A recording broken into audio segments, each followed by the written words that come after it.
We heard you, Kate. I think you're good to go. Yep, sorry. I was trying to pull up the the thing. So are there any public comment? Anything other than what needs to be talked about today? All right, let's say we're good there then. How about the minutes of February 7th?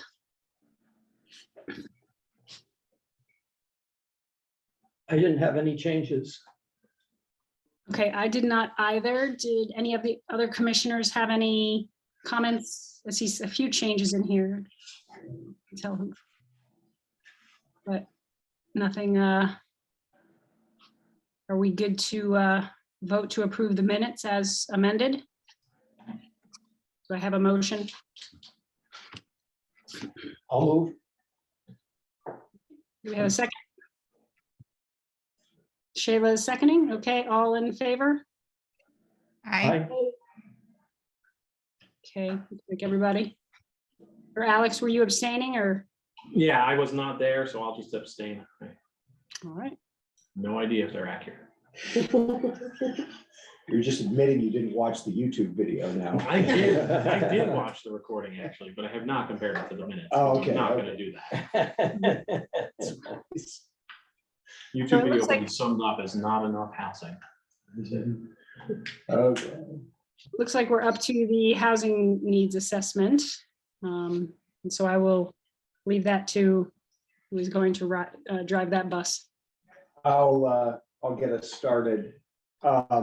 First off, I'll just say, sorry, Melinda wasn't able to be here tonight to present this. She put together this presentation, but had a family emergency and couldn't be here. So I'll do my best with it.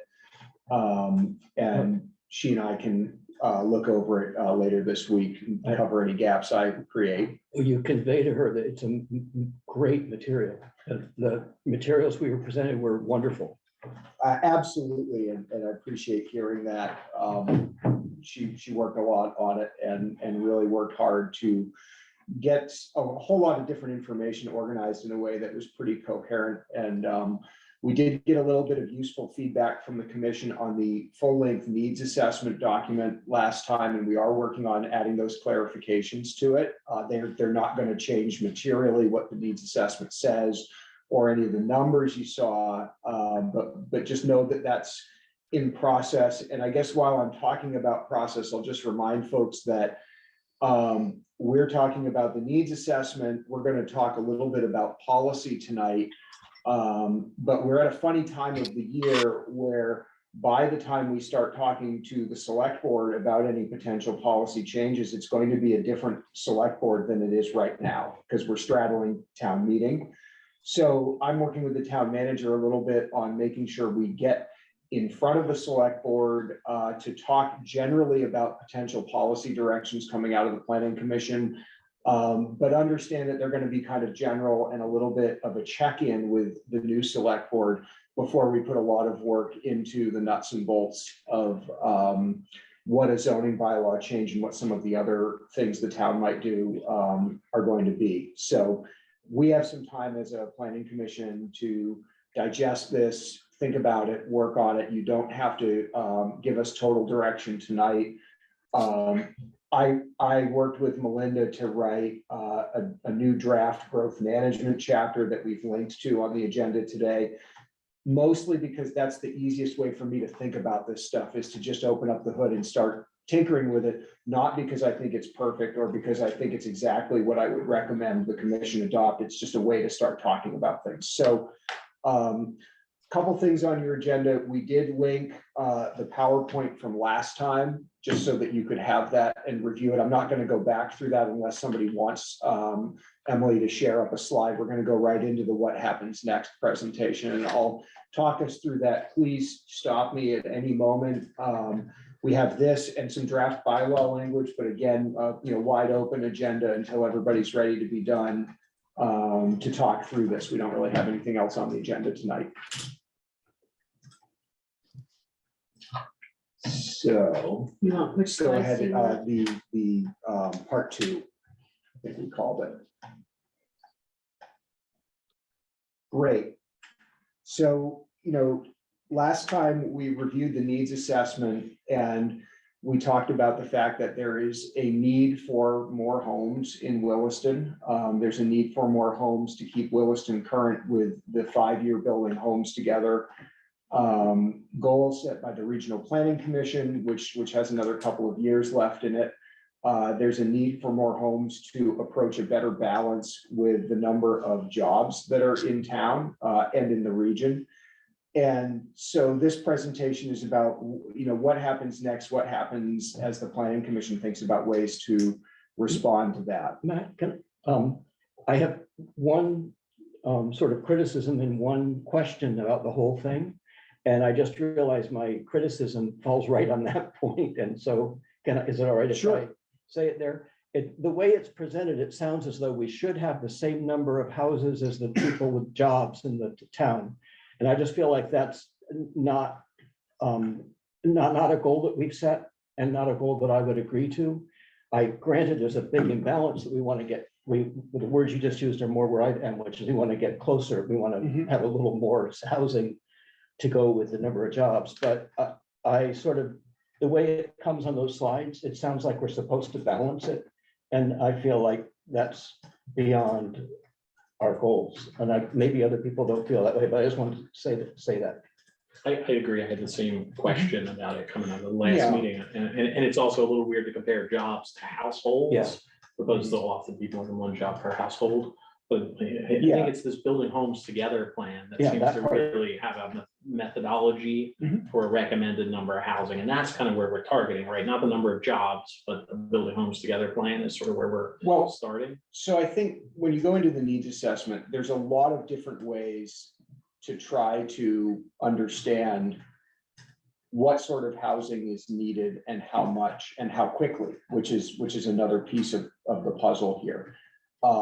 The 1.5 jobs for every home is a generally accepted ratio where people who work can live reasonably in proximity to where they work. And of course, we all live and work regionally. We don't expect every single person who works in Williston to live in Williston. We don't expect every single person who lives in Williston to work in Williston.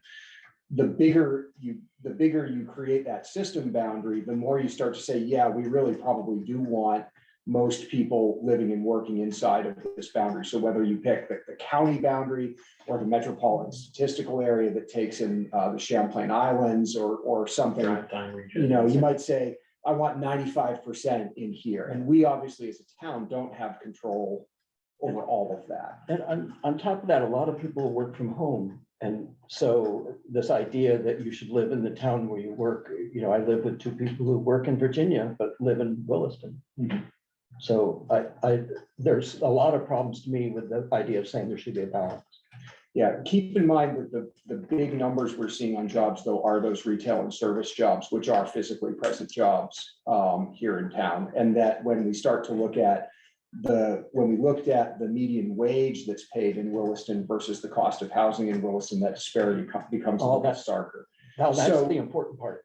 So that number, that 3,449 homes is a big and kind of daunting number. It reflects a gap that's been widening in Williston since 1985. And I would just say that some of that is the development pattern of the town. Some of that is that for most of that time, the town has had a really strong policy focus on limiting the number of new homes that are created and a raw jobs approach to creating jobs in town. So you go through these town plans and they say, we need to make sure we have jobs. We need more jobs. We need more jobs, but we've got to control that residential growth because more people is more service demand. And that the picture is really a lot more complicated than that. Exactly. Shayla has her hand up, by the way. Go for it, Shayla.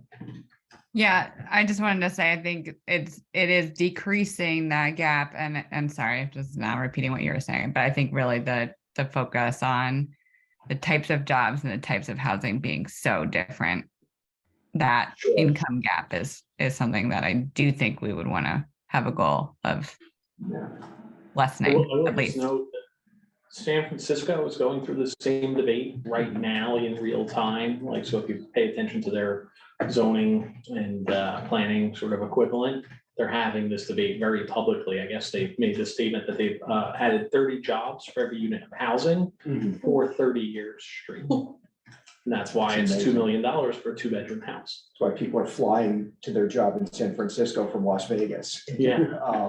But Yeah, it is interesting to read that if anybody's interested in the subject. Absolutely. And there's actually some other interesting Bay Area to Vermont comparisons out there that our problems are not quite that big, but they're very similar problems. And there's some really interesting stuff being written out there. And if you could just go to the next slide, we might as well flip to the one with the numbers on it, because it's numbers everybody's seen already. So, one of the things I set out to do in the needs assessment was to say, let's get to some numbers, not because they are the exact numbers, but because they express the order of magnitude. So is it 3,500 homes over 20 years? Is it 1,000 homes over 10 years? Is it something different than that? Maybe, but there is something there. And we can go back to the original needs assessment and look at where the other various communities and where the county overall falls on that. Yeah. There are going to be some bedroom communities. There are going to be some communities with higher jobs concentrations, but Williston's is notable in how far it outlies the other Chittenden County communities. Yeah. And I'm just saying, I don't agree with that statement on the left that to reach a healthy homes to jobs balance, we need that number. I feel like it's more complex and it has to do with the type of homes, et cetera, et cetera. And so that statement to me is almost a red herring, because it's not something that I think we as a planning commission agree that we need that many homes to reach a healthy balance. I think a healthy balance we reach with fewer than that. Can I ask a question? How do you come up with a number? Where would you suggest we get a target from, or would you agree that we even need a target? I would like to address the imbalance of the type of homes first. That's why, to me, this is about affordable housing or inclusionary zoning. So to me, that's the important part. The number of homes is another issue, but it's not, to me, the issue that we're trying to deal with right now. Are you going to make me draw a supply and demand curve on the board? No, and I do understand that if you don't build more homes, then the prices go up. I understand the complexity of all that. In answer to your comment, Alex, a lot of thought went into saying we should have 594 more homes. And I would say that's probably, that the people that came up with that number probably thought through a lot of these variables. Well, they did, although they also said of those 594, actually 594 is just a share based on population proportion out of the overall goal of building homes together 2.0.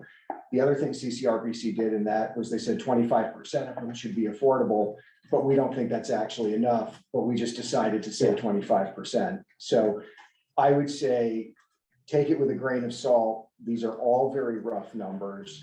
The orders of magnitude are reasonable to be thinking about. And I think maybe we should reformat the presentation to work in orders of magnitude instead of saying 3,449. Well, about 3,500 to 4,000. I'd like to talk about that, because I do think when you bring it to the select board, you're not going to hit any one number and say, oh, the problem has been addressed. You're going to have targets that are likely going to be very difficult to get to, because zoning policy is not the only thing that makes developing affordable homes a challenge. In fact, you can make it less of the challenge, but there's a lot of other ones out there. So these, I think you're right, Alex. These are falsely precise numbers, but in general start to give some guidelines. And what we would like to see, Chapin's comment about, is this the right number? Does this number even make sense? That's some of the feedback we want from both the Planning Commission and the Select Board. I think the policy recommendations are actually pretty similar regardless of where you land on that. Yes. But the monitoring and sort of saying, well, we think if it starts to go like this, we should see progress in affordability. That's where you want to have a number that you say, oh, when we see this many more, is this and this getting better or not? And then let's adjust our policies then. I think my concern is that when the public sees that number, it's going to start the discussion in a direction that isn't the direction that we're focusing on right now, which is primarily about affordability And second, part of a factor in affordability is availability, but Mhm. to me, it's not where we're starting, and that almost looks like that's where we're starting. Okay, so let's talk about that a little bit. We can go to We can the. park that. I just wanted. No. I think it's good to think about that. And I think understanding that affordability and availability are connected, but they're not the Yes. same thing. And I want to talk about that a little bit. So, looking through that building homes together goal of 594, what do we think we're going to see by 2025? We're not thinking we're going to see the 594. We think we're going to see maybe 225, about 80% of the goal. How is 225, how is that 80% of 594? I'm just very confused. Sorry, it's actually of the remaining building homes together target because we're already We've already done. 2 years into it. Oh, gotcha. So, sorry, clarify 500 that. is total. And it's a little bit of that jobs to homes ratio, assuming there's no more jobs being created in Williston, So- which probably isn't the The case. 594 target is starting previously. That's what I Correct. missed. Okay. Yes, sorry. So it's building homes together is a 5-year target through the end of 2025. Yeah, I So got that. I we're- thought it was yeah. 594 from here to 2025. You're right. So I could give you that, that number would be 380 something or whatever, as of today. So, we are seeing progress toward that short-term goal. But much like we saw in the region in the first iteration of building homes together, we're not seeing affordable coming along as 25% of that. That's a lot, and I'll talk a little bit about that in a minute. So let's move on. How do we achieve our targets once we decide? And I guess I should pause on the 172 a year. This reflects roughly meeting that building homes together target. In 20 years. And also, if you do this for 20 years, you see the 3449. And again, in 20 years' time, Williston will probably have also added more jobs, and that's not the number. You can decide if 1.5 is the ratio you want to go for or not. And I think another way to think of that question, Chapin, because I do think it's a good one, is what is the right or best position for Williston to be in vis-a-vis the jobs homes balance, at least in the rest of the county. In other words, you probably don't want to say no more jobs. We want all the new jobs to go to Jericho and Underhill because they're underjobbed. But you might say, probably some of those folks could be living in Williston. Well, I don't want to spend too long on this, but we're by an interstate exit. And so jobs are easier to get to than job in Jericho. So our ratio should maybe be a little more job weighted. You know what I'm saying? There's all these factors, and what I worry about is someone looks at that and says, oh, this is what the planning commission wants, 172 units a year, because it says that so much is needed. Yeah. And so I just was like the emphasis not to be on that jobs to housing ratio. Sure. And I think maybe where I'm hearing your feedback go would be to look particularly at the retail and service sector and think about trying to align that part of it a little better, not worrying so much about the higher paying job that someone's commuting to in Williston. Right. Okay. So 172 just happened to be a number that closed out building homes together. And we know we're probably not going to see that. And if you did it every year for 20 years, you'd see the 3449. So once the town decides what those targets are, how do we achieve them? Well, the first thing we're pretty sure of is the answer is more than has been built in Williston traditionally. And there are some limits on how many homes are built in Williston that are related to zoning policy, which is our focus right now. And then we're going to talk a little bit more about the affordable side and what needs to be done to complete the picture there. So you can go to the next one, Emily, when you're ready. So make it worthwhile to build homes in Williston and incentivize the desired attributes of housing. So That second part. yeah, there's nothing in this that says every home is a home and that's just it, and whatever you get, you get. Incentivize the stuff you want. So what we're talking about is some kind of inclusionary zoning. Everybody's kind of heard that term a bunch. Require some number or percentage of affordable homes to be a component of most projects. We said here 10 or more units as an example. Typically, there is a point where projects get so small that it's just not worth it to try to require affordable homes, and it means small projects don't get built. And in the broader housing picture, smaller infill projects can actually be, they can add up to a part of the solution. In the draft I'm showing you tonight, the growth management chapter becomes essentially a two-fork intersection.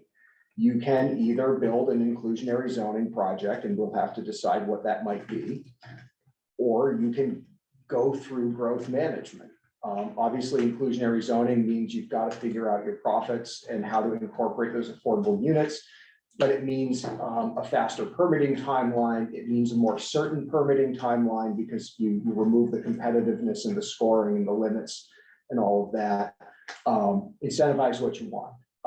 And if we get a chance to really dive into growth management and how that picture might change for the town over time, I would say that if what you really want is inclusionary projects, it starts to make sense to really encourage everything to take that path and really discourage the growth management path by winding that down over time. Remember, growth management has a 10-year horizon, so you could just rip it out from under the bylaw today, but it might create some complexities. You might want to think about something else. The other thing is to keep growth management in the rural and residential zones and not in the. We could talk about a geographic component as well. Definitely. Okay.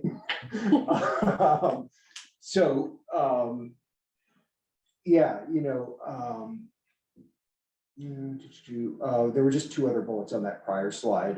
The idea of having a fee in lieu option for that you would go to growth management and you would pay for the affordable units that you didn't build. This is why we have a housing trust fund. We can talk a little bit about some examples of that in neighboring communities in another couple of slides. And also that you could be a small project that stayed out of growth management by deciding to meet the affordability requirement, even if you didn't have to. Okay. So when you're thinking about inclusionary zoning and when you're thinking about growth management, think of them as both being brake pedals, underneath the steering wheel of your car. If you're going to have two of them, you can't stand on both at the same time and expect to get anywhere. And you probably only want to use one at a time. And we have some local experience with inclusionary zoning. We're going to talk about the city of Burlington was really a pioneer in this and has some pretty good lessons learned from it. You want to get affordable units, which means you want people to build projects under your inclusionary zoning provision. If it is rendering projects unprofitable and none of them are built, then the affordables aren't happening either. So if inclusionary zoning is going to be one of the ways that you get affordable homes in your town, it needs to be something that people want to use. And more importantly, feel that they can, keep the lights on while still using. So some lessons learned from Burlington, and this was from a report which is linked in the slide if you go from the website. So this was a 2015 report. They were looking all the way back to 1990, so a quarter century of inclusionary zoning in Burlington. And they were looking at almost 2,400 or 2,338 units developed. Some units were in projects that weren't captured by inclusionary zoning. About 1,700 units were in projects that were subject to that ordinance, and of those, 270 affordables created over that quarter century. So about 11 a year across that time. And I thought it was interesting, only 5% bought out or did it offsite.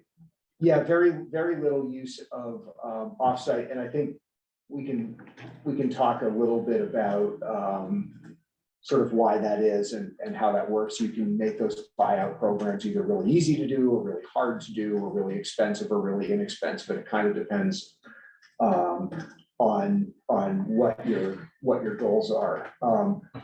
So yeah, you can go to the next one, Emily, sorry. Okay. So, you know, what they found is they got some affordable units, but they really didn't keep up with demand for homes or for affordable homes in the city. So the policy was successful at getting a percentage of affordable units, but not at meeting what they felt their needs were. So if you know this represented a reduction in Burlington's share of the county's population, more people living out, arguably in the sprawl beyond the urban boundary of Burlington, 5,000, almost 5,500 people that would have been in Burlington if it had kept proportion with the county across that time frame. And they would have, if they were going to do that, they should have seen another 2,500 housing units built in the city over that time. So not blaming all of that on inclusionary zoning, but over this time period, fewer people as a proportion of the county's population lived in Burlington versus the rest of the county. One thing, it was really nice to see this data. The thing that I wondered when I first saw it was, well, it's been about 10 years they've been trying to put something like 400 or 1,400 units in where the mall was. It's a large number of housing units. And I think it's either 495 or 1,400. 400, it's not 400, okay. So like maybe upwards towards 500. And then UVM has built a whole lot of housing on campus behind the theater like 5 years ago. And they're trying to build more on the Trinity campus. And I wondered if you factored the projects that have been just delayed downtown, and those things that UVM is doing, it would be a lot more than 2,500 additional housing units in the last 20 years. So I wondered how much this is, how much this is. If we looked at it in 5 years and there were another 1,000 units, it would look a lot different than it looks right now. And that would be without any change to the current zoning. Yeah, remember that this was a 2015 study too, so we've gone another 7 years. Yeah. But what I would say is, I think what part of what you're identifying is, did the land use standards in Burlington keep up with the demand? In other words, things like building height and density, et cetera. And I think the answer is no, they did not. And the UVM is trying to get Trinity campus rezoned to allow for building height that would let them build the housing that they feel they need. And UVM's also gone into the form-based code district in South Burlington and is building upwards of 600 units there because the need is, it's a good thing for South Burlington in a lot of ways, but it's oozing out of Burlington again and putting those a little further from campus than they otherwise would be. But this is sort of suggesting that inclusionary zoning was in some large part a cause of this. So like it was a contributor. We don't know whether it contributed 1% or 40%. I think that's true. Burlington's a hard place to develop for many reasons. And what I would say is inclusionary zoning generally makes it more expensive to develop. And in Burlington's case, that's on top of some other factors that are unique to Burlington that make it more expensive. Has the Cambrian project gone forward as fast as expected? Because I expected more housing there by now than has shown up. It's a good question. Because to me, that was a really good example of the kind of thing you want, putting more dense stuff on a bus route in the city. And and they were refurbishing the old orphanage building, which had also been Vermont College. Yeah. Or Vicky, whatever it's. Burlington. College, thank you. So it was a lot of things coming together, and the plan was very progressive. And so I was wondering if it's been held up, what's been holding it up? I don't believe it has been really held up. I'd have to look at exactly where they're at, but I think it's been steady, but like everything, with interest rates doing what they've done in the last year, a lot of things have slowed down. Well, a big slowdown during COVID too. Yeah, so you had COVID, interest rates, labor shortage. It affects everything. You can go to the next one, because I think we just talked about some of this. So the introduction of one more variable becomes an added increment of cost and complexity. And I think that's accurate. And I think there is a question about how much more expensive and how much more complex. What they found though was that although Burlington offered a density bonus for the inclusion of affordable housing, it didn't seem to offset the added cost that affordable housing imposed on the project. The payment in lieu option was high. It says too high and was rarely exercised. They had challenges monitoring to ensure compliance with affordability provisions. And I can tell you from where I sit in an enforcement role, it is challenging to stay on top of all of this. And the more units we have that are subject to some kind of restriction, the more challenging that may be. And also that they had set their threshold too low, where a 5-unit or greater project was subject to inclusionary zoning. I mean, you know, that means you're starting at 20%. With a 5-unit project if it's 1 in 5. So since this, Burlington has retooled the program somewhat, but your takeaway is, especially when starting with an inclusionary zoning provision, start with one that you think people will use. And I've been thinking about this and talking with Melinda about this a lot and how we might work with you and the select board on this. And I think if you make an inclusionary zoning provision that people use, and after a couple of years, you think, you know, I think we could increase this requirement and get a few more units out of each of these new projects that comes in. I think that's way better than coming out of the gate with one that no one uses and you don't have any feedback about it. So throughout this, you'll probably see me advising, start with something that you think people will use. And then if in a couple of years, you think you can increase the requirement, great, go ahead and do that.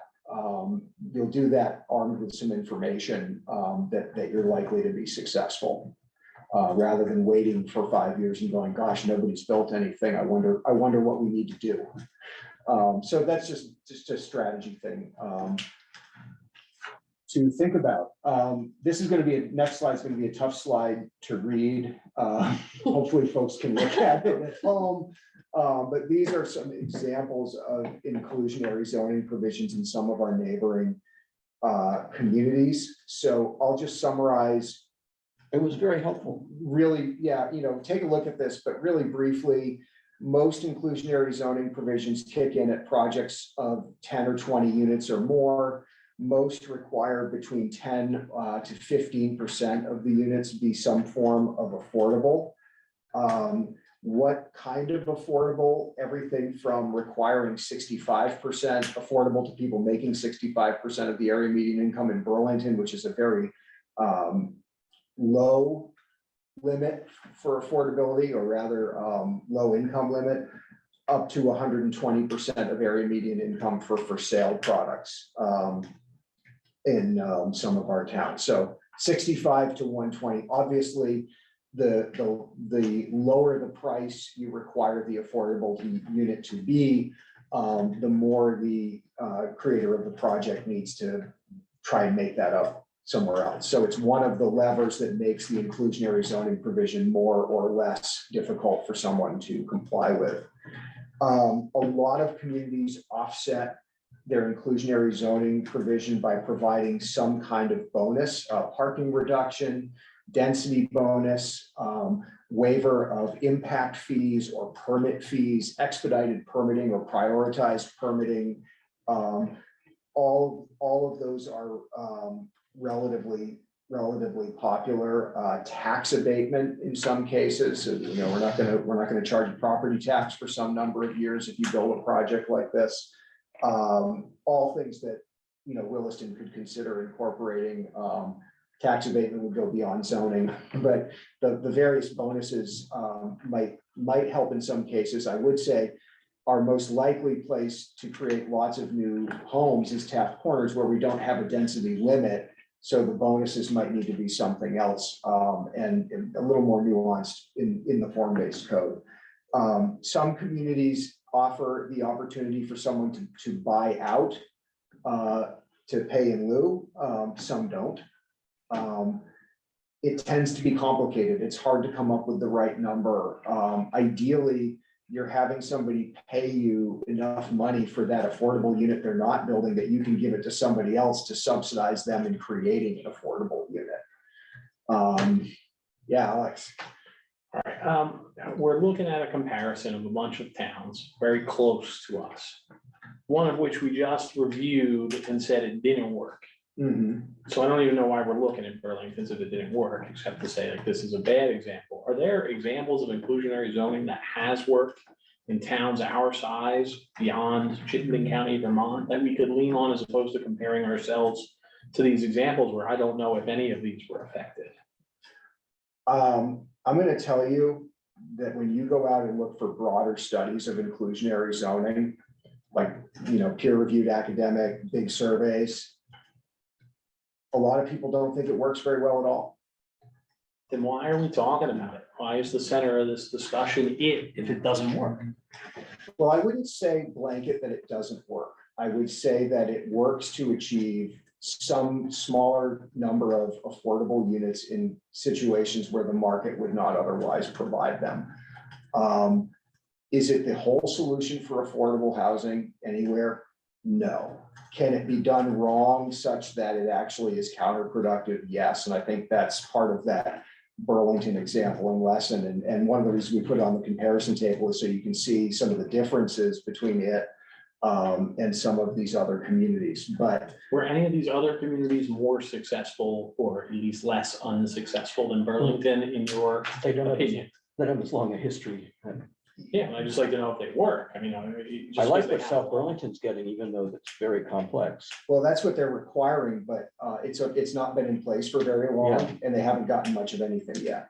There is enough desire to develop in South Burlington that I think you will see projects that meet this. But you know, to your point, Alex, it's really. I guess what I take away from everything I'm reading is it's something that needs to be approached with a lot of nuance and a lot of care.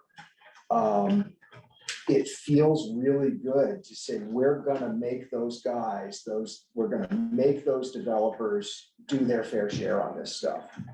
And we're gonna make them include those affordable units. And sometimes you will.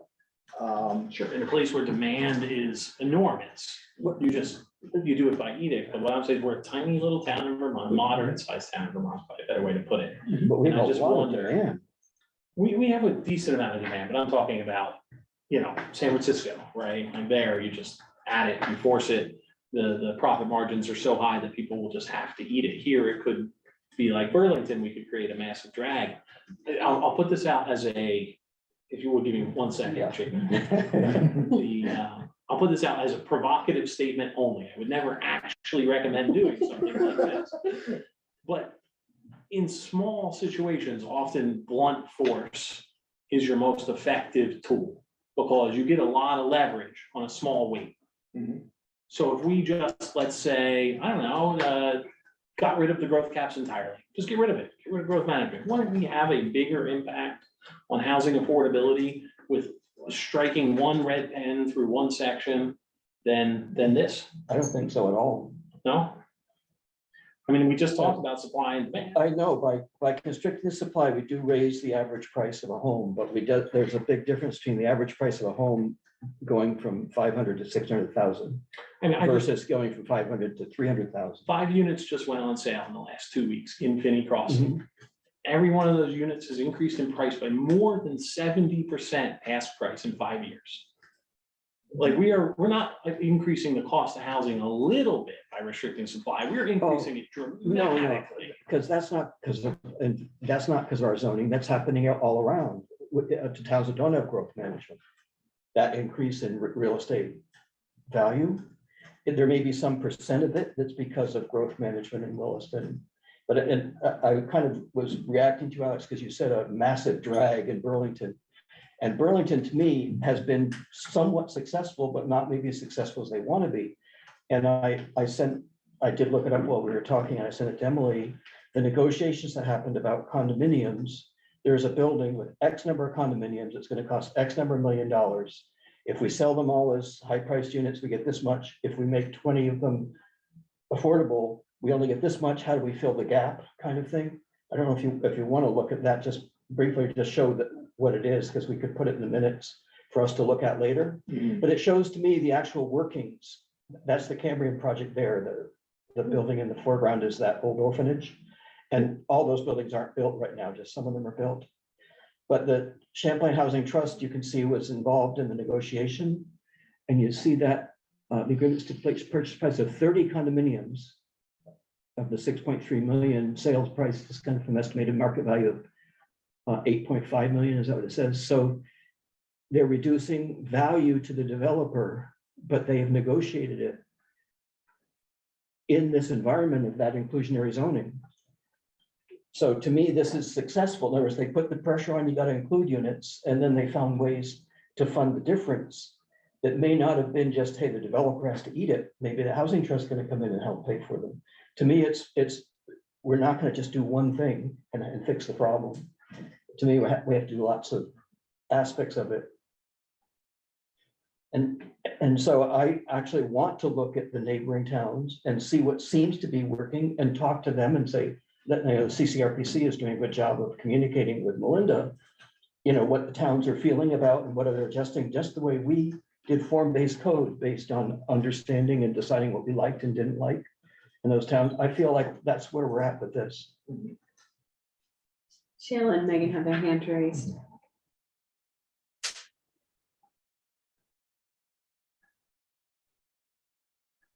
There you Go go. ahead, Sheila. Go ahead, Sheila. So I guess as somebody who likes to use evidence-based practices whenever humanly possible, to inform public policy, Matt, are there other ways to incentivize, encourage, acquire, I don't care what it is, affordable housing through zoning or through other tools that we as a planning commission have? I mean, I personally am not wedded to inclusionary zoning as a solution. I'm wedded to increasing the amount of affordable housing we have in Williston. I don't really care what the policy is. I would like to work. I do think, I mean, I personally, again, on this commission, am open to the idea of what are we doing with growth management, particularly within task corners, where we now have form-based code. And in my mind, it's actually beneficial if we have more housing there now that we have a structure that would really support that in a way that Willistonians said they want. So I would be interested in considering what that looks like to look at growth management, at least for that area, and whether there's a way to relieve that so that we can have some market forces at work to increase the amount of housing and hopefully bring the prices down. But, you know, I mean, what are the other options? I mean, is it to have developers put a significant amount of money into a fund and to make a deal with some of the, you know, affordable housing partners or other, you know, the families with the children with disabilities who are here last meeting? You know, there's not just the Champlain Housing Trust, there's other organizations and groups that could come in and do some of this other housing that we want to see here, you know, and so instead of doing inclusionary zoning, is it feeding a fund or the fund that we already have maybe through, you know, some sort of much bigger fee on developers? That's not a hassle, not a headache. It's just money, and sure, it'll be money and it'll be a cost, but it would be a known cost of doing business and they just pay it and move on. And then we have, you know, you would have to manage that fund, but we could manage that fund and work with partners who do longer term supportive housing and affordable housing in the town, and maybe even prioritize properties or places for that to happen. Anyway, I don't care what the solution is. I'm just curious if inclusionary zoning is not evidence-based, are there other evidence-based models, or should we just try something slightly less fancy? I'll wait and see what Megan has to say before I try to answer any of that. And I'd like to respond to that too. Thank you. Hi, everybody. Thanks for being patient with me. My little daughter birthday party. So a couple of comments quick. First of all, I actually really do want us to look at the neighboring towns. And while I take Alex's point that, you know, that we should be skeptical and find out more information about whether, you know, how successful inclusionary zoning can be. The point is that those towns near us are in the same context on so many different levels. They're in the same housing market, for one thing. They are operating under the same state laws. They are operating in the same job market, and really with a lot of the same kinds of constraints that we are, even down to like how much wetlands they have and other kinds of local, you know, characteristics of these places. So while I understand and certainly support the idea of looking more broadly into other locations, with that kind of research, then you also bring a whole host of other kind of variables or contextual factors that you then have to like try to hold at bay when comparing to Williston. So I actually would put more faith in the local towns, you know, for all the reasons that I mentioned. And I do want to have a chance to chat about that more. I really respect Shayla's perspective, and I had the same question to some degree. I want to know like how much difference. Oh, so mine is maybe framed a little bit differently. I would like to know how much difference you think the fact that we currently have growth management makes. So for instance, if we let, you know, unlike other towns near us, we have this growth management system, which makes building in Williston more burdensome, more regulatory headaches, more hoops to jump through, all those things. So we've already got something that's quite complicated. If we allow people to operate outside of that, if they accept, you know, these minimum number of affordable houses or dwelling units, how much weight do you think that would carry? Like, is it compelling enough to developers to be able to escape from the growth management system to lead them to want to develop affordable housing? So that's maybe a question to Matt, because he and Emily too, because they probably have the really finely tuned sense of that. Yeah, so I know I'll stop there. I know we've got a lot of thoughts and ideas. I'll get in line behind Matt to respond to Shayla. I'll just say this about that question about developers. Those who build at scale in Williston are those who have figured out how to navigate and work within that growth management system and understand it. And it's definitely a subset of the development community. not applying any value judgment to that, but it's definitely only certain players in the area housing market who are willing to engage with that system. And I think looking at a little bit higher level, there are developers in Vermont who won't work in Chittenden County.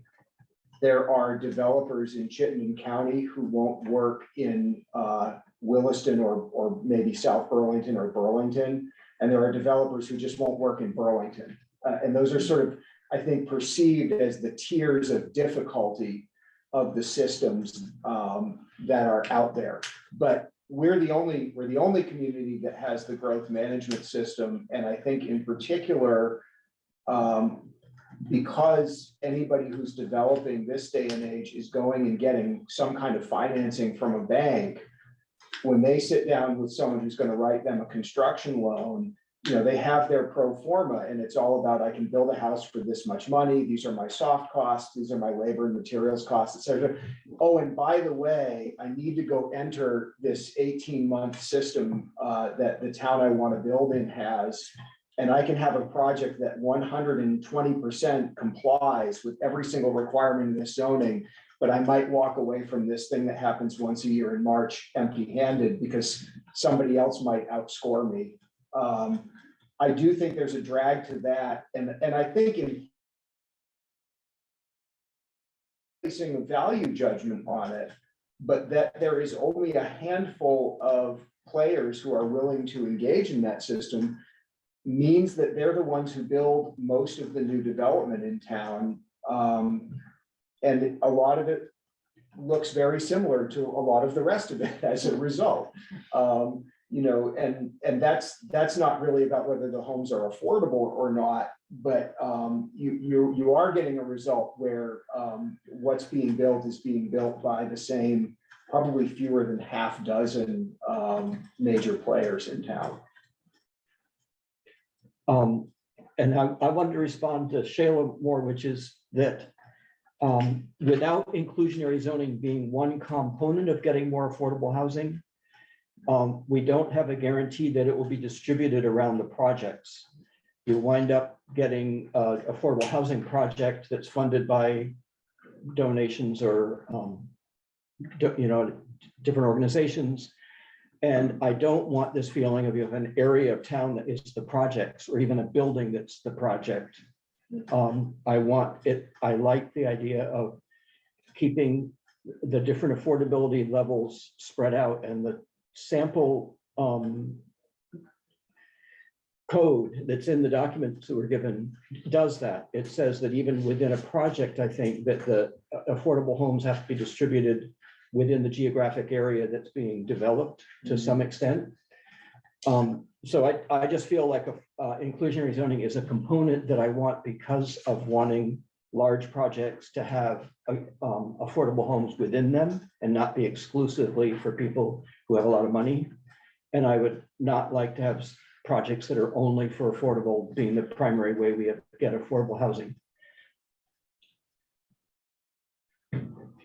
Now, I have a follow-up question for you. Do you think that if we had inclusionary zoning such that developers could use that way of getting out of the growth management system, excuse me, do you think that would bring other developers into town, or do you think that they're just already too scared off and they won't ever participate?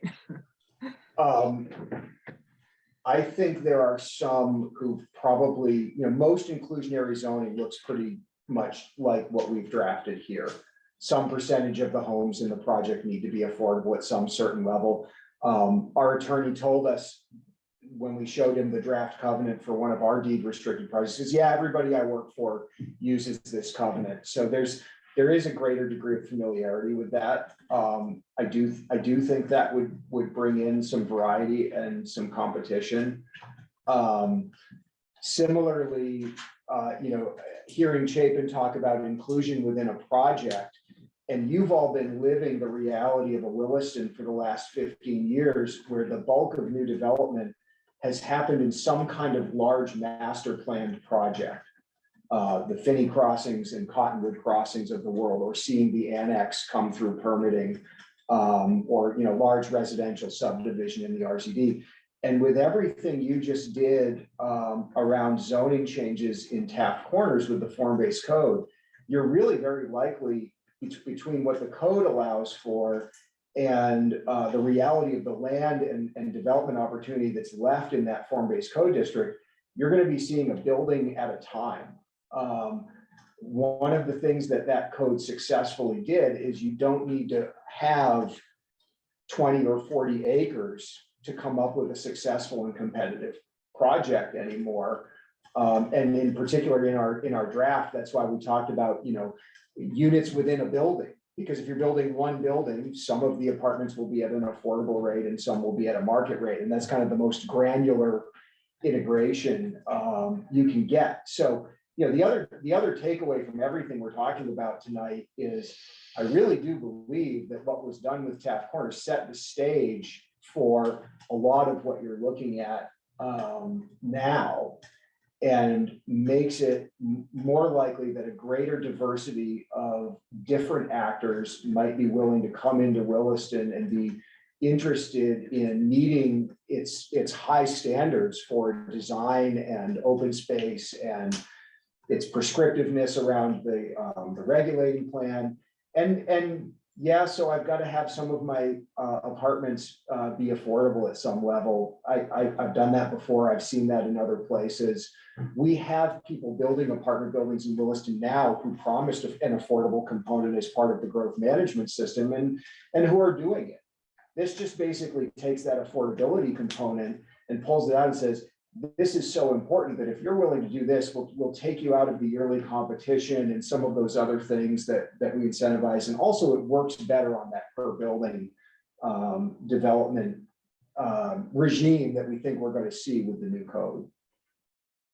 Shayla, I don't know if I ever answered your question, but part of it was sort of like, if not inclusionary zoning, then what? And I guess I want to say this. So looking at the building homes together goals, they said in 5,000 units in the county over 5 years, with 1,250 of them being some kind of affordable, it's 25%. So if you look at our inclusionary zoning examples, nobody has been successful requiring 25%. Only one community has tried. And what CCRBC says in building homes together is 25% is probably not enough. So inclusionary zoning, in my mind, even at its most effective, might be half of the solution of getting affordable. There are all of these other things that communities will need to do to truly meet that need. And I think there's room to look at inclusionary zoning and to look at doing those other things at the same time. Thank you. Can I add that the town has really wanted to put the brakes on development for years. And that's why we have growth management. And we saw it when we were looking at Taft Corner zoning and we were looking at the specific plan ideas for the Glazer property, that there are a lot of people in town who want to slow down development. And so we have dealt with that mostly by saying we're going to focus development in a growth center and keep other areas of the town less changed.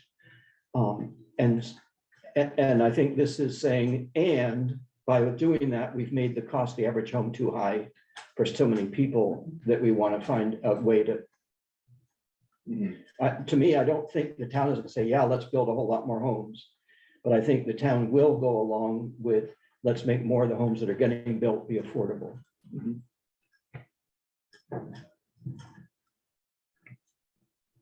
Kate,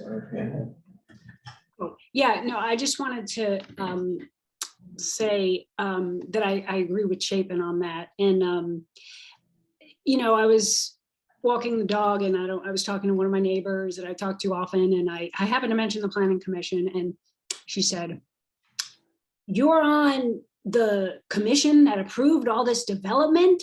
I mean, just like that.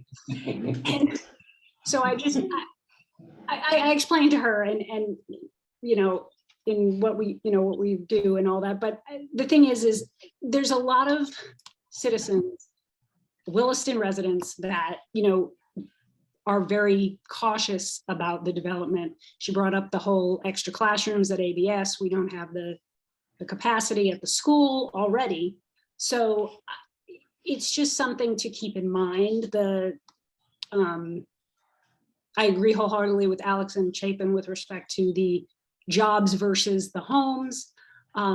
We definitely need more affordable homes. However, to Chapin's point, I don't think, you know, the whole housing everywhere in most, you know, is just skyrocketed right now. And I don't think there's anything Williston can do that will, you know, change that, unfortunately, or anywhere else for that matter. But you know, there's just, I think we need to just keep in mind that I don't know how much I'm, you know, comfortable saying that we need to have 3,500 new homes or whatever number you want to pick. We need to move forward. I think that the form-based code is a really good start, and hopefully that can, and there's definitely other things we can do, but just want to kind of state those concerns. Yeah, I just wanted to, I think Kate probably covered the point I was going to make, which is that I don't think we can really park the cost of housing in Williston at the door of growth management, because it's high everywhere, right? I mean, these are nationwide conditions. We, you know, certainly growth management might, as I think Matt mentioned earlier, you know, might account for a tiny bit. But the fact is that we're in a local, regional, statewide, national housing crisis. And, you know, and so I think that's also important context to recognize that, you know, there are only so many tools that we have to either control that or to try to funnel it into things that we see as more desirable. Obviously, form-based code is one of those. Inclusionary zoning could be another. But also recognizing that, you know, we're in a moment of a lot of growth pressure in terms of the market. And so that housing shortage means that that any policies that we implement right now are going to have to perform well in the context of rapid economic growth in housing at least. I can't speak at the moment to jobs, but and yet I think we also need to keep an eye on some point in the future where there is that downturn and where, you know, there isn't the pressure of growth in order for us to kind of extract some component of what we want.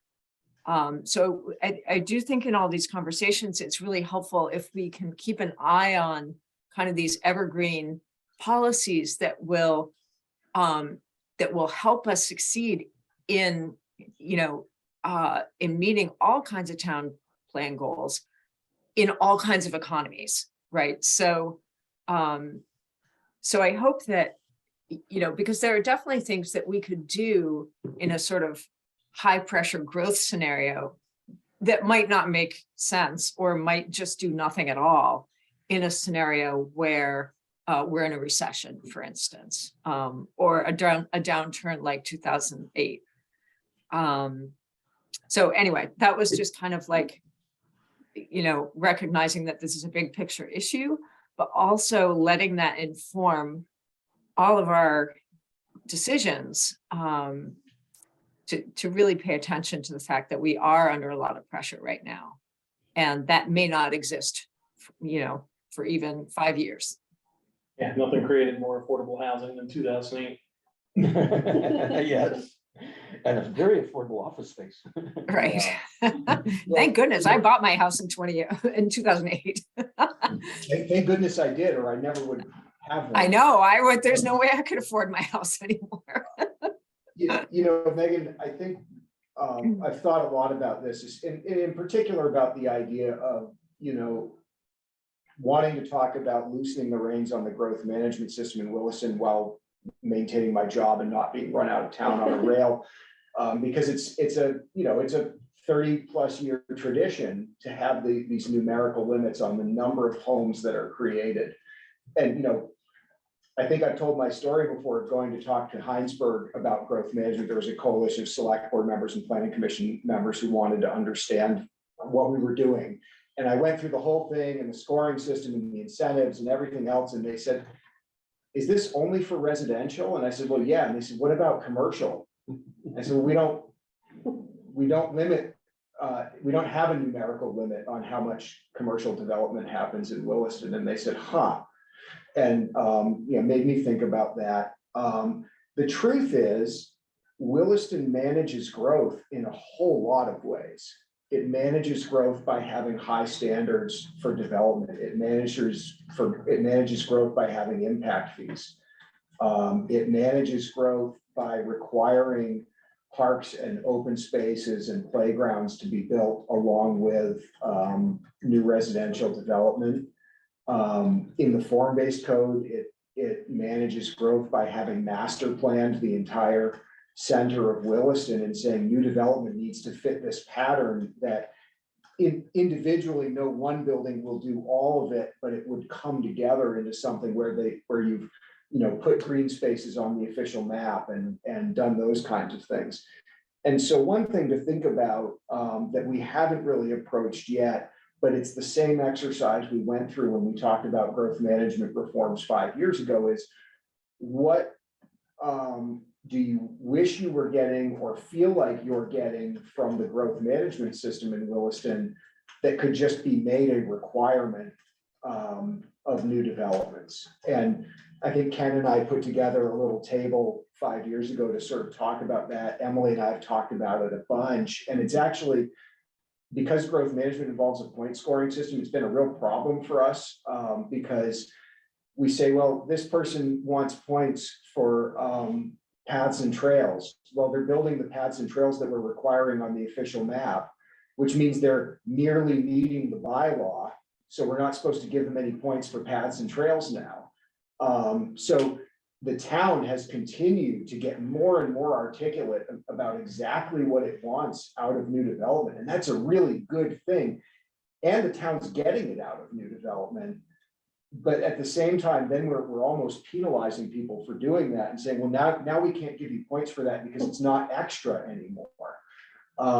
So as folks are thinking about this, and I think Chapin, you brought up, you have one set of design standards in Taft Corners that's much, much more exacting than what you might have for a subdivision out in the RZD, where there's a lot more on the table about how something's going to be laid out and what it's going to include and not include.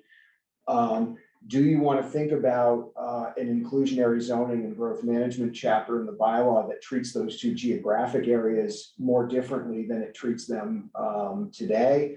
Do you want to think about, I'm okay with this, but there's a design standard that doesn't exist in that residential district right now that I really would like to have exist before I'm willing to remove that kind of negotiation that happens at the DRB as part of the growth management system.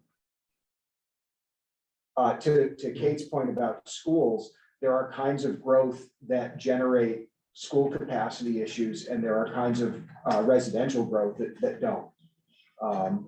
We know this from last year's demographic report that was prepared for CBSD, that multifamily just produces a tiny fraction of the school-age children that single family produces. So if you're managing for impact on schools, you want to manage the kind of housing that's creating that impact. It's early to have an opinion, but in general, I've been leaning towards inclusionary zoning being a part of the growth center. And all of the other kinds of measures like incentives and stuff to be townwide, but the inclusionary zoning piece, and Kate and I had a side conversation about this. How do you do affordable housing in a suburban development? It's a challenge. It's very challenging. And so you might, in fact, by doing inclusionary zoning there, just stop development or make some of the homes so expensive to fund the others. So to me, inclusionary zoning is a much better fit in the growth center. However, I don't want to abandon the idea of encouraging or helping to subsidize, et cetera, affordable homes in all the zones, but I don't think inclusionary zoning is the right tool in the rural zone, and I think it's a questionable tool in the RZD. I want to go back to this idea of whether we can get rid of growth management for tough corners. I agree with you, Chapin. I think that that's probably what makes sense for inclusionary zoning. But I also, we have now put every requirement we can think of, right, into this area of the town. And if we add, inclusionary zoning to encourage affordability, I don't think we should have growth management for that part of the town. I think it could still really make sense for other areas, and I don't know how that works and if that's possible to use it for sections, but it sort of does both of what Megan was saying and what Chapin's saying, which is that you have inclusionary zoning be a requirement that gets them out of, growth management in the task corners area. I do hear the Williston people who are frustrated by the amount of development. I hear that. I don't want to pretend like I'm ignoring that. But I do think a lot of that is coming from the residential zoning areas. It's not necessarily coming from the downtown that's literally right next to the exit. It's, that's not what's causing traffic. That's not what's causing sort of all the stuff that we've heard about that is frustrating citizens and residents. It's not, I think it's pretty different to see that development happen in that area. And I hear you, Megan, and I take the point that this is a national problem. This is a statewide problem. I definitely see it. I hear it. I know it. And this is where we have power, right, is on this commission and in this town. And I think that we can make it easier to build housing, which is what our community needs right now. And, and if I think I'm parsing Matt and what folks are saying correctly, inclusionary zoning might not be perfect, but paired with other things that could really help, then let's try that and let's evaluate it as we go along to make sure that it is not, that we're not shooting ourselves in the foot. Matt, that's what you suggested, I think, right at the beginning, that it's a fork, basically. You can go into growth management or you can go into inclusionary zoning. And I think that almost that fork solves your concern already. Nobody's going to opt to do inclusionary zoning in the RZD or the ag rural or anywhere like that because it's not going to make economic sense. So I don't think you have to exclude it. If you exclude it, you sort of risk effectively being people going, oh, you're trying to build a ghetto over there, a project over there. I think you make it apply everywhere and see what happens. Yeah, a little bit about the effectiveness of growth management for a second. So when I was hired here in 2008, Lee Ellis, the planning director at the time, sort of sat me down to explain to me the bylaw rewrite he had been doing for the last couple of years. And the baseline philosophy was tell the developers what you want. And when they propose to do what you want, give them a permit and make that as easy as possible to reward getting what the community says it wants.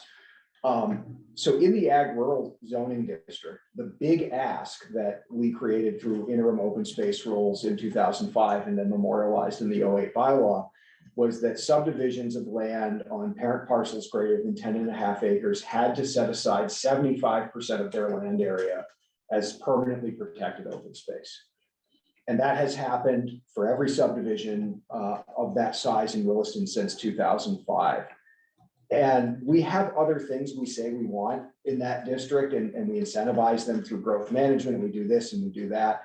But the big thing the town wanted, it just said it wanted. And it's been getting it, and all the green on the map behind Ellie over here is a result of that. I think that when you think about the sort of those three parts of town, sort of rural, suburban, and Taft Corners Center, what you want is a very different thing, and how you get it can be different as well. I think the ag rural is the best example of asking what you want and getting it. I think Taft Corners is the second best example, and I hope it becomes as good an example as ag rural under the new code. RZD has been really a challenge because there's been this tension between, it's a sort of a suburban density, let people design those subdivisions sort of the way they want, the way they make sense. Let's incentivize this other stuff through growth management. And so I think the outcomes have been quite a bit more variable. In fact, as I was driving to this meeting tonight, I thought, when it gets a little lighter out at night, we should really all go meet on site at Northridge, the newest residential subdivision in town, and walk around and talk about some of its various components and what came from growth management and what came from design standards, et cetera. Because I need to go out and talk and think through it that way instead of just going out to inspect new homes, which is what I've been doing for the last 5 years. And I think it might be useful to think about that. Growth management is sort of interconnected with these other asks that the town makes, and there really has been a varying degree of difficulty and success in those three parts of town. I would like that just because I think that will help me. It really helped me to do the tour of Taft. I can also talk Getting through, out and seeing it is helpful. Talk about challenging to get and administer affordable units. It's been very challenging to hold that project to the number of or the type, number, and price restriction and legal mechanism required for the perpetually affordable units in that project. And we might just do a special site visit based meeting to talk through some of that, because it's pretty interesting. I think it's also useful to know the context in which growth management was created in the early 1990s and how much has changed in the town. So Matt's been talking about, we have an official map now, we have an open space set aside requirement in ag rural, we have form-based code, we have so many tools in the bylaw, but the context has also changed in that we have a professional police and fire department. Like the police department used to be tiny and in this one room, and emergency services were coming from St. Michael's College, and Williston Central School was not a school district, but one town department where there was a really direct relationship, and all the homes that were being built in town were large single family that were generating those school age populations. And the whole, economic landscape around growth management that created it has fundamentally changed. Did you have more slides? There are a few, but I don't think, why don't we flip back to it for just a second, and I'll just give you those. Go to, why don't we go to the next one? Yeah, how much of a difference will it make? Because I think you all have been talking about this for a lot of tonight anyway. So thinking about current rates of construction and what kinds of affordable homes inclusionary zoning might create. This is just a few things to think about. It's not the whole solution to affordability in Williston. It's not a panacea. It is or could be part of the solution. That sort of really deep affordability, really anything below 65% median income, is going to come with somebody who's accessing some subsidies. Or it's going to come from partnerships with people like Champlain Housing Trust. And there's just so many different ways that can go.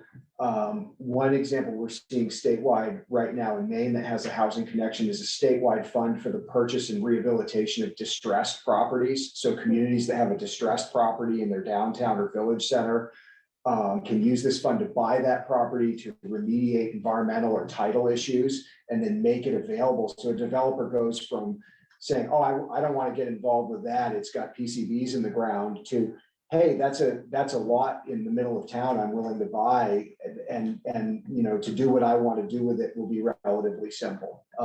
So towns get involved. That I can think of any number of distressed infill type properties in Taft Corners where you kind of look at it and go, boy, would it be great if somebody scooped that up and redeveloped it?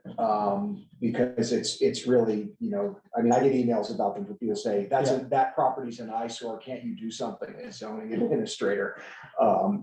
So some things like that, and then we can go to the next one.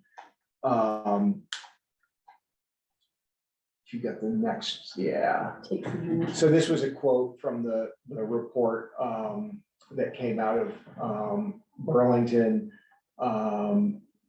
You know, basically generating local resources is a really nice way to say raising money from the public. And the example is our affordable housing fund, right? What's that? The example is our affordable housing Right, fund, right? you have a trust fund set up, you have a way to put money in it, which is right now through allocating money from the general fund as part of the operating budget every year, but there are other funding mechanisms that are available to municipalities to do that. And there are these other tools as well, and we've talked a little bit about this. So we talked a little bit about, I said something about, you know, there are small projects that can create some kind of relatively easy wins. Things like conversion of underutilized commercial space to residential. It's not going to happen all the time or even all that frequently, but if somebody's interested in doing it as a way of rehabbing a property that's underused, one strategy is to just sort of get out of the way of that and make it a relatively easy permitting process. Another one that reflects some of what we saw in Senate Housing Bill drafts is some small project exemption. We said add 3 dwellings to any property with a single family home on it. Somebody has the physical space, they can meet all the other constraints. This would cover duplex conversions plus. You could have a provision that allowed that without, again, going through growth management. Again, meet all the other standards that we have. We have relatively large front yard setbacks in the residential zoning district. They work pretty well in some places, but as we are dealing with properties that have significant natural resources that we're trying to keep people away from, keep homes away from, and have a logical street layout, and have everything else that's trying to go into a development. Sometimes those deeper front yards at 50 or 25 feet, depending on the road that we're administering, it's just something somebody's gonna mow. And now we're getting funkier street layouts, we're getting tiny little backyards, we're And getting more kind of impervious surface from longer driveways. longer driveways. And you can actually have a pretty nice neighborhood where the front porches are kind of like a hop, skip, and a jump from the sidewalk. So for me, I see that as a relatively easy win unless people really want to legislate deep front yards into new subdivisions. And honestly, some developers are just gonna go, I've always given everybody a 50-foot front yard and that's what I want to design. And they may lose a few homes out of their density doing that, but okay. Categorizing what Champlain Housing and others do as something other than residential or making it not subject to density rules. This has kind of happened with our quasi senior housing stuff. The Williston Place project in Blair Park is way denser. If that was an apartment building, it could never have been allowed under the zoning. It's relatively just like the other 2 senior housing buildings down there. But when that was proposed to the DRB, we went in to staff it and said, well, the only way you could ever approve this is if this is some kind of commercial use, because if you call it an apartment building, it doesn't meet the density standards. And the DRB went through an interrogation with the applicant. How do you staff this? What services do you provide? And said, okay, we see this as a healthcare and social assistance use, not as a housing use. Because Williston regulates the creation of new residential units so tightly, it's a big giveaway to say, well, what you're doing, we're not going to regulate it like residential. So you could look at that, you could expand that to some of these other things. Does Whitney Hill fall into that category in a smaller way? It certainly would under what I'm saying here. I don't think it was treated that way when it was approved. And there's a But thought. Matt, is that the best way to do that? Or is there a better way to do that that just says if this involves any kind of, I don't know what the right word is, support, supportive. Shayla, the way I wrote it in the draft bylaw, and I'll have to see if it survived all of our various edits and track changes, was I just said it's not subject to growth management or inclusionary zoning provisions. I didn't write any density exemptions into this draft chapter 11 because it's not where those live. We would have to go into a different chapter to do that. But you could just create it as a use category. You could say this is something we're trying to make it very easy for someone to do. The state of Vermont does this.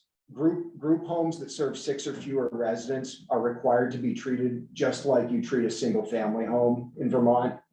So occasionally somebody comes in and they say, I'm going to take this single family home, I'm going to turn it into a supportive group home serving 6 or fewer people. And we say, here's your permit, essentially, because state law says that that needs to be treated just like a single family home. So there are ways of looking in your zoning at like, what does the town currently make really, really easy?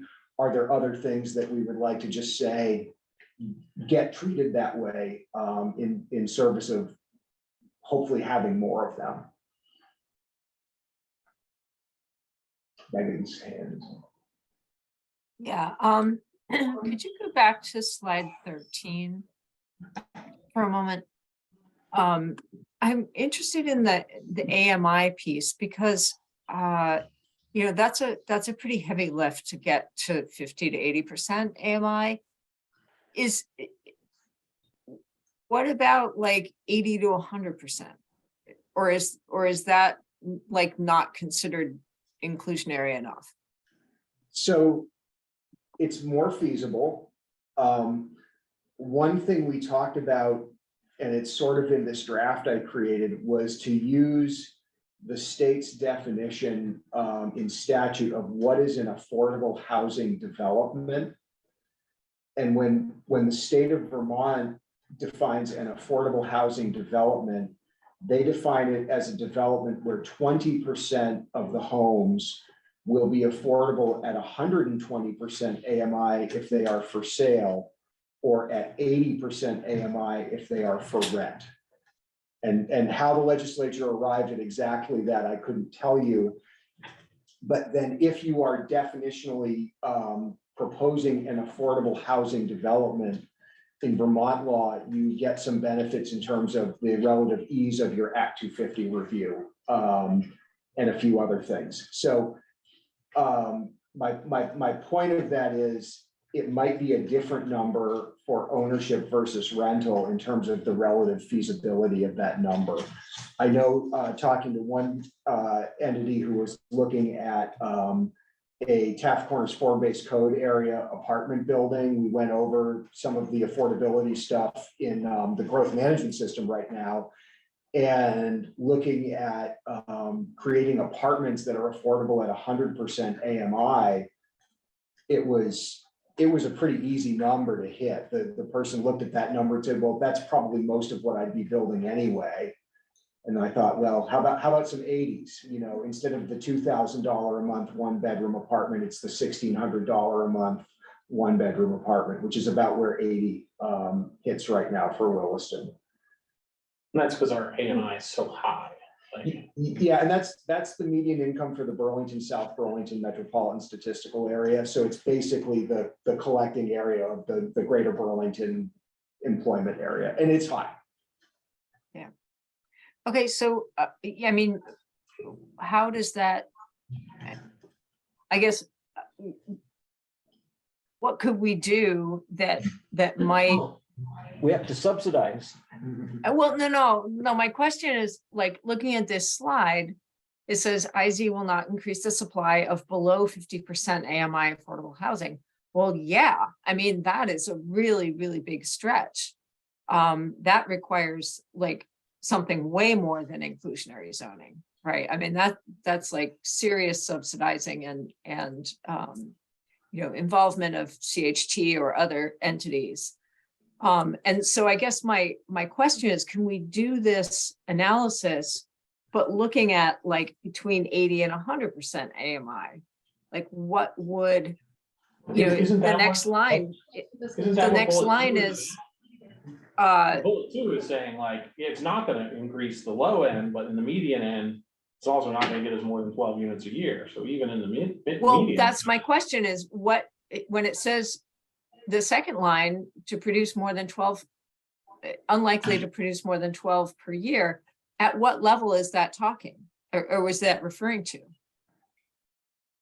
That's referring to whatever level Williston's as yet adopted inclusionary zoning would require. And the reason it's 12 is because it's 15% of 80 units.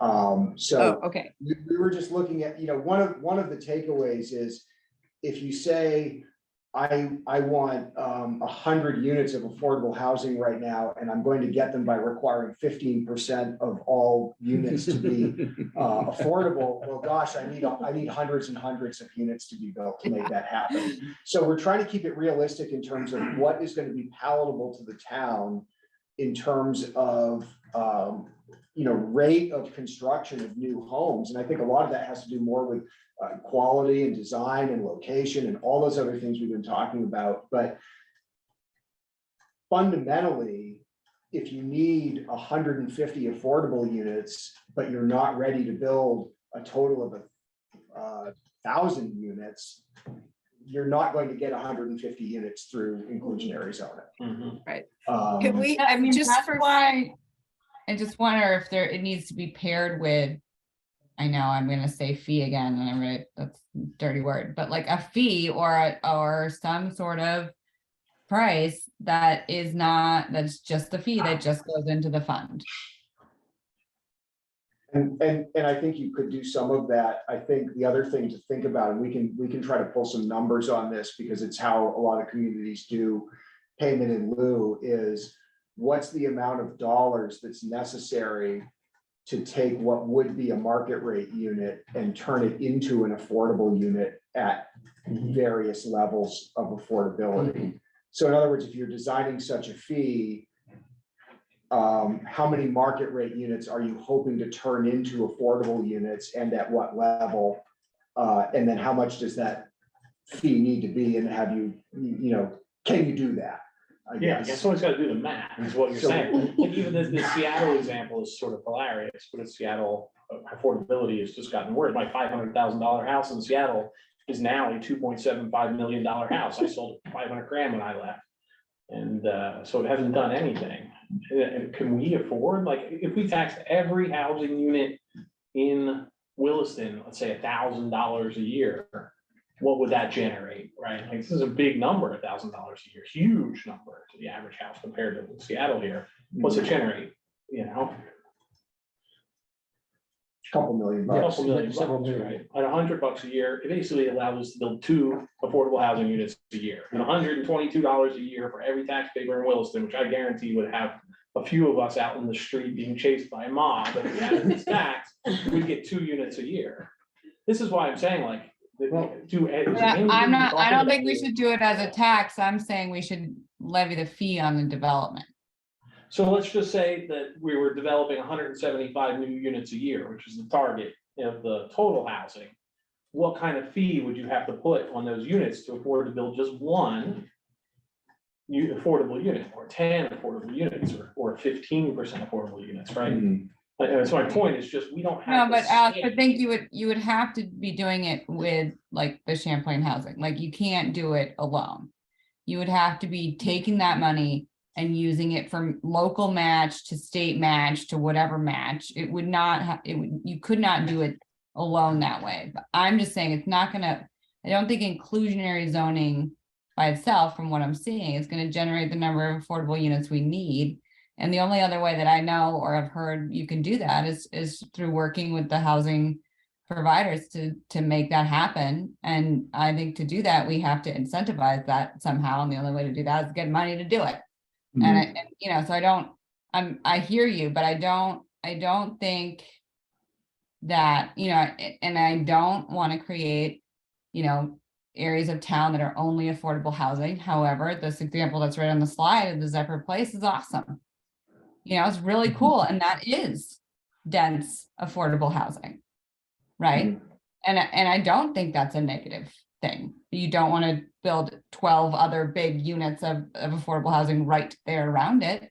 But I don't think it's realistic logistically to say that all of our affordable housing can be like equally perfectly dispersed through our community. I just don't think that that's possible. Emily, could you show that bar graph I sent you? I just want to throw one more number at everybody. And sorry, Megan, I didn't see your hand was up. That's okay. I can just say this quickly, which is that I really do want to make sure that we are identifying possibilities in the RZD, because you know, that is where the infrastructure is. That's where we already have water and sewer.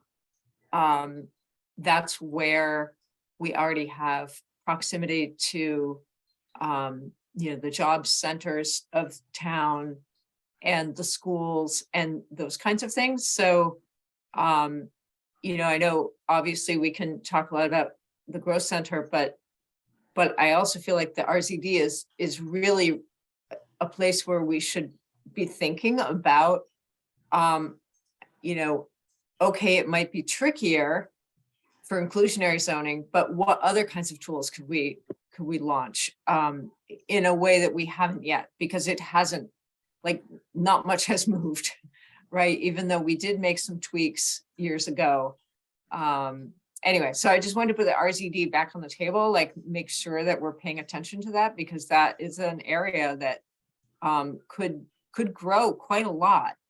And that's kind of in the intention with its infrastructure provision and its current zoning. You know, subdivision from the Glazer property aside, like there could be a lot more strategies for infill and all kinds of other things that I do think we need to keep in mind.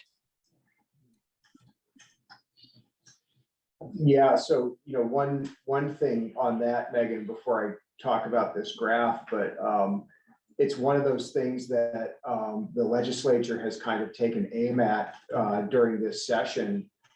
In the Senate Omnibus Housing Bill, there would be a provision that would say anywhere that's served by water and sewer in any community in Vermont must allow a minimum density of 4 dwelling units per acre.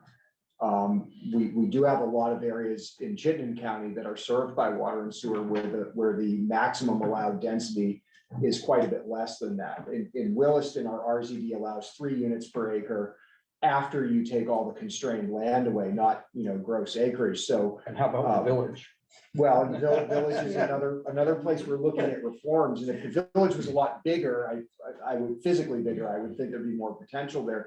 And I don't know that zoning preemption coming from the state has much of a chance of passage, because it's a big deal, and there's a lot of yelling and screaming about it.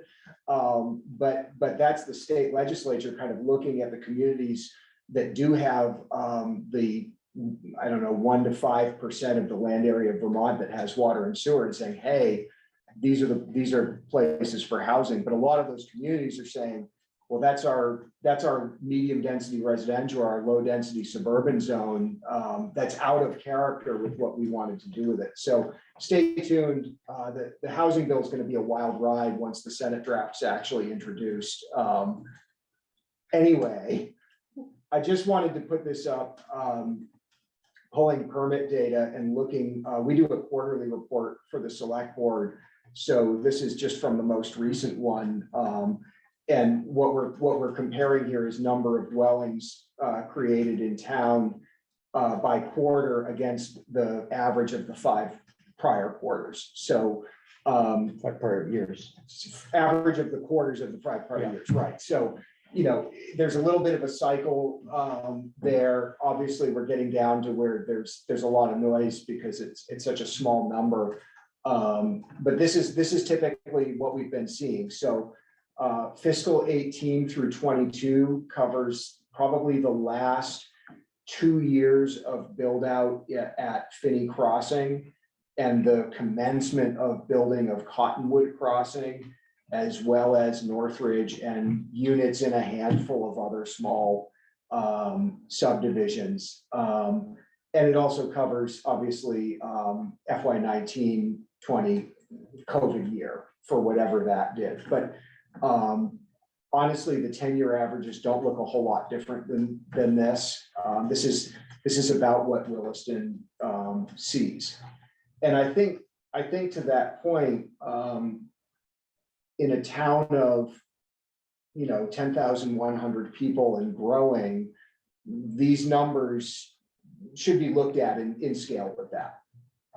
This would be a lot of new homes year after year after year in Charlotte, in Williston in particular, with the way that they're being mostly built in Taft Corners. Was it 76% of new dwellings in the last 5 years were in Taft Corners Yes. Growth Center? Mhm. So overwhelmingly, the new unit count is happening in the Growth Center. But this is just something for the commission members to file away and think about in scale of, this is what we're seeing now. What would something a little more than this look like? And when you're thinking about the costs of new residential growth to the town, in terms of municipal budget, 45% of your municipal budget is the provision of emergency services. And actually, the one of the biggest demands on emergency services right now is that low service senior housing that's gone through this sort of loophole and not been considered residential.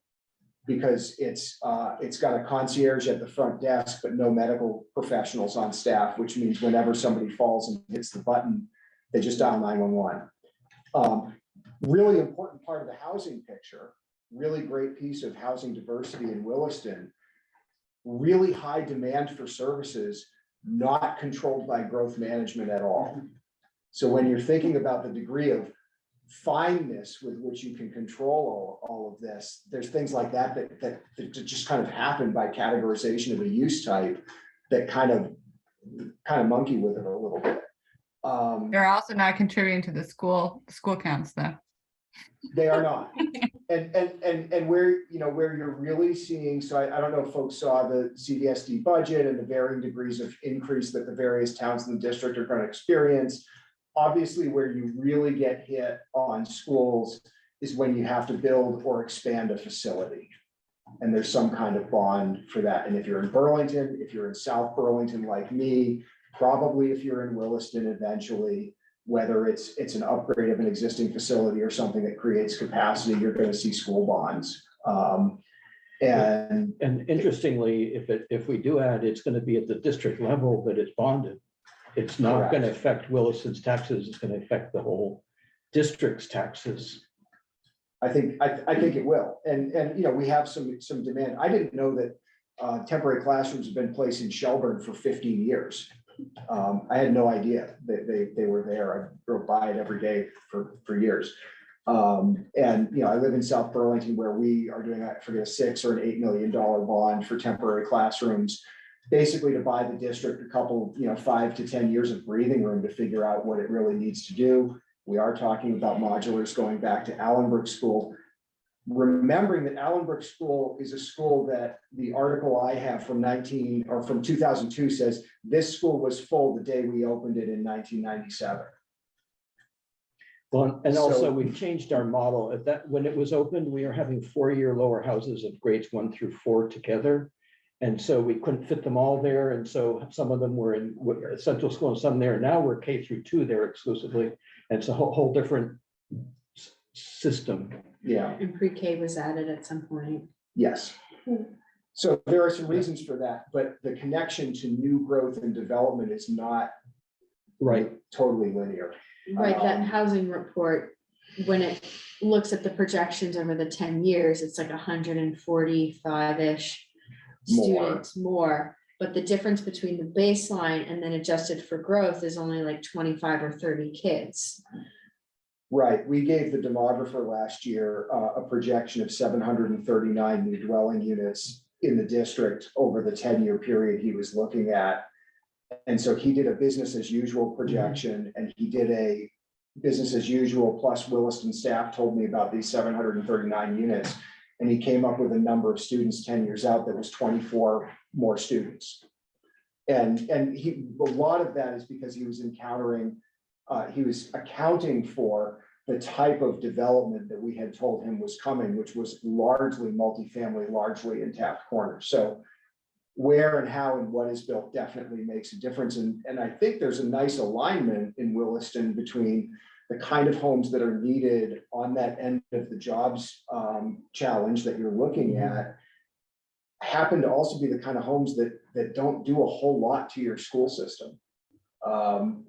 And you can have another whole conversation about whether you should try to manage demand for your school system by managing residential growth or what it means to have more neighbors or a bigger school district. But I think the reality Williston is in is one where most of the kinds of homes that we're talking about in the needs assessment just happen to not be the kind of homes that are going to have a really great big impact on demand for services with the schools. Doesn't mean they won't change, doesn't mean expansions won't be needed, but the connection to the kind of new growth you're anticipating is a little more tenuous than it looks on first blush.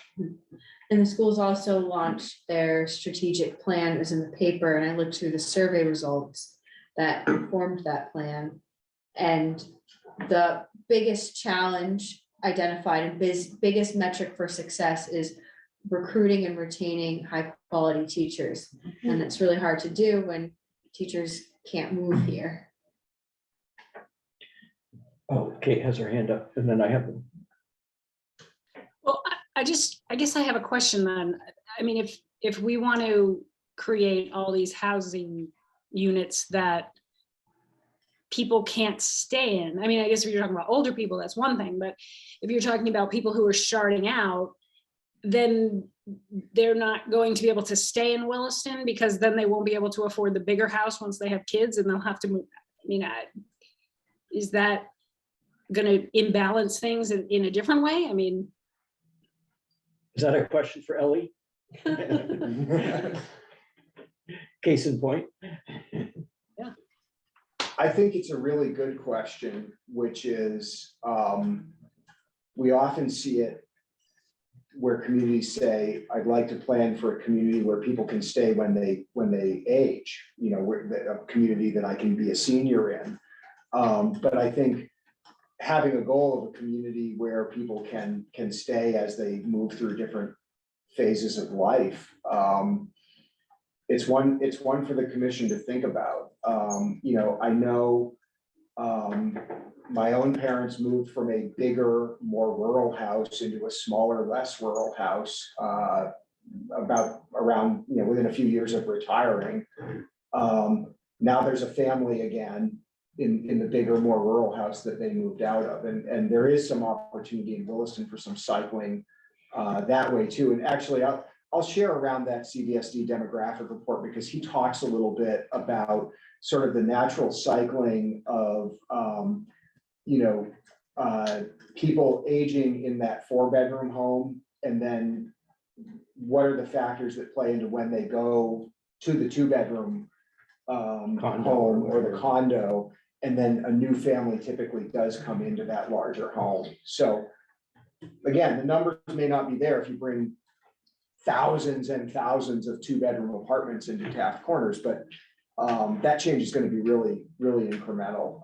The other thing is you start to look at, and the school's demographer looked at this, the relative aging of the population, I think we're still the third oldest state in the country demographically. And there's some, the country is aging, the state is aging, the region is aging, and Williston's aging faster than all of that in terms of our makeup of our population. And that may affect that as well. I see Jill has her hand up. I was just gonna see if anyone else had come across that analysis. I don't know if he did it on a blog or a Substack. It's a Middlebury professor who wrote about his own experience at Burlington. And he talks about that point, Kate, of like, I'm a family with two who wouldn't be renting. But the idea that the house sells, that's 400,000 that I can buy, then the 500,000 house that person, it's like, that's the cascade effect of if we can get more houses across the board in all these different tiers, everybody can move as they need to and age into as they need to. And, as Matt's saying, as people get older and downsize.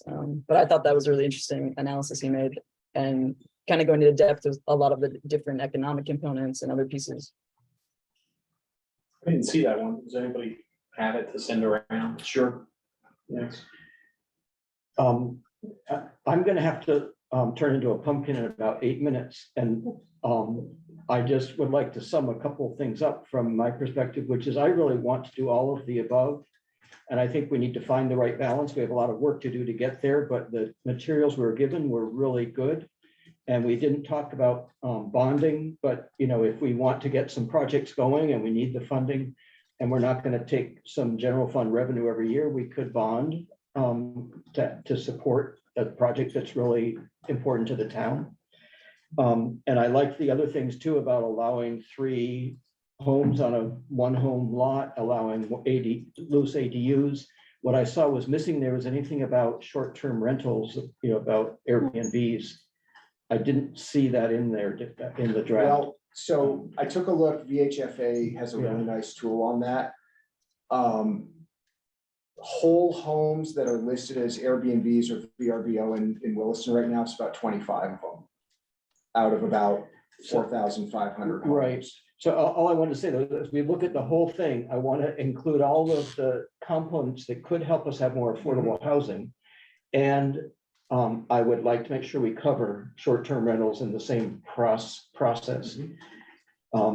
So I just think all of those are components, more ADUs, more multi units on 1 lot, infill, but all of these are components. And the reason I brought up the short-term rentals is that they tend to then soak up some of the increase you get from those features, because people build an extra unit on their land and then they as something to rent out short-term, and it doesn't add to the housing stock. And so I just want to be careful that we aren't creating a situation where that starts to take up the increases that we create. Tax them to fund your housing project. Yeah. So I just feel like we need to move forward on all of these, and I don't have the brain space to do much more tonight, but I really think the materials we were given go to more depth than we were able to go through in the conversation, and I feel like we should continue to work with them.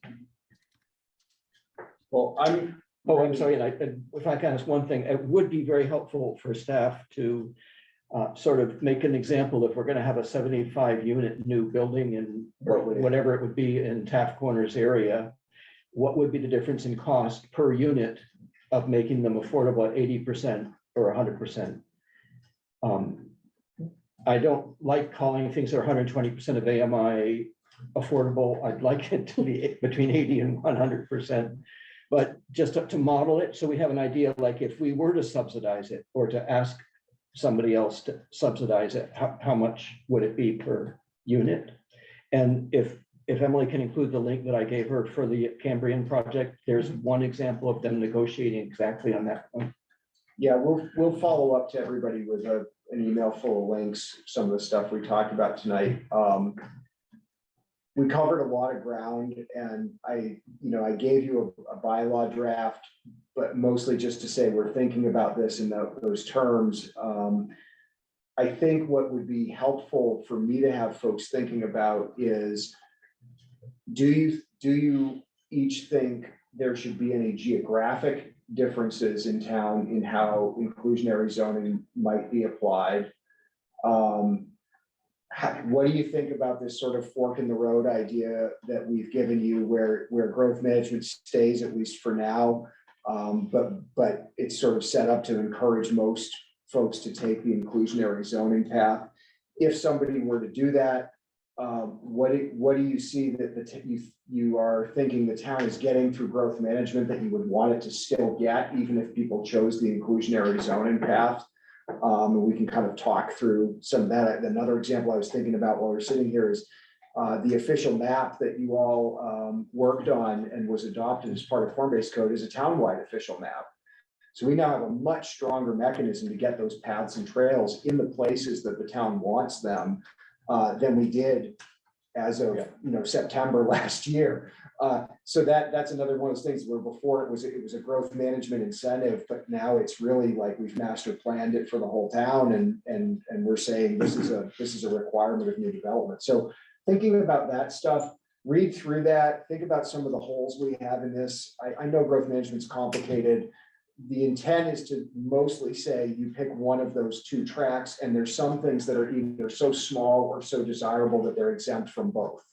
So thinking about small infill projects, supportive housing, adaptive reuse of commercial space, stuff like that, just likely to naturally be at some affordable level anyway, just because of its scale or the type of thing it is. Are there other things that should be exempt? Are there things we should be careful about being exempt? One thing I got a little concerned about was a commercial conversion might be a hotel to apartment conversion. And it's great when Champlain Housing Trust does it and has on-site management. But we've been approached in the past by out-of-state development companies that wanted to do that with an existing hotel where it gave a really strong absentee landlord vibe. And it gave us some cause for concern. So spend some time with that. We got a lot of time to think about that stuff, and it helps me to think in policy terms. But if you just want to give me notes of, I like it when it's more like this and less like that, we'll keep working on our draft and keep the conversation going next time. Thank you. Really thanks to you and to Melinda and to the CCRPC for coming up with so much information that's very relevant. Great. Well, there's more to do. Unfortunately, you guys keep asking for real numbers, which is just what you should be doing, but it's the hardest stuff to get. Thank you. So are we ready to adjourn then? I've got. Okay, Kate moved it. All right, sounds good. Thank you all, and we'll see you in 2 weeks, and take care. For those Nice. who Have fun in the snow. Ian Campbell joined us in the room halfway through, but Oh, outside okay. of the owl. Hi, Ian. Bye, Megan. Bye.